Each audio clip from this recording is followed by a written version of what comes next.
আসসালামু আলাইকুম রহমতুল্লাহি ওয়াবারাকাতু। সম্মানীয় দর্শক ও শ্রোতা মণ্ডলী, বর্তমান সময়ে কিছু লেবাধারী তদবিরকারকগণ শিরিক কুফরি তদবির করে, যেমন তারা নিজেরা বড় ধরনের গুনাহগার হচ্ছে, ঠিক যারাও তদবির নিতে যাচ্ছে তাদেরকেও গুনাহগার বানিয়ে ছাড়ছে। তাই শিরিক কুফরি তন্ত্রমন্ত্র বাদ দিয়ে কোরআন হাদিসের আলোকেই আপনাদেরকে সেবা দিয়ে যাচ্ছি।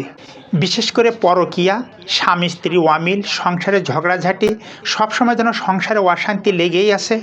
কালো জাদু, বান মারা, কুফরি তদবির, নজর লাগা ইত্যাদি কোরআন হাদিসের আলোকে সেগুলি নষ্ট করা হয়।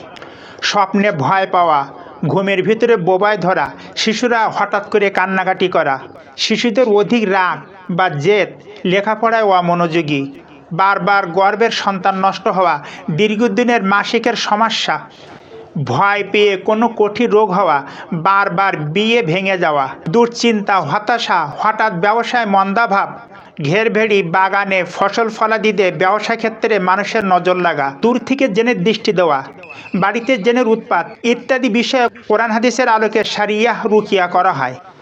তাই আর রোগশোক হতাশা ভোগ না করে আজই নিচের এই নাম্বারে যোগাযোগ করুন। সকলে ভালো থাকুন, সুস্থ থাকুন। আল্লাহ হাফিজ।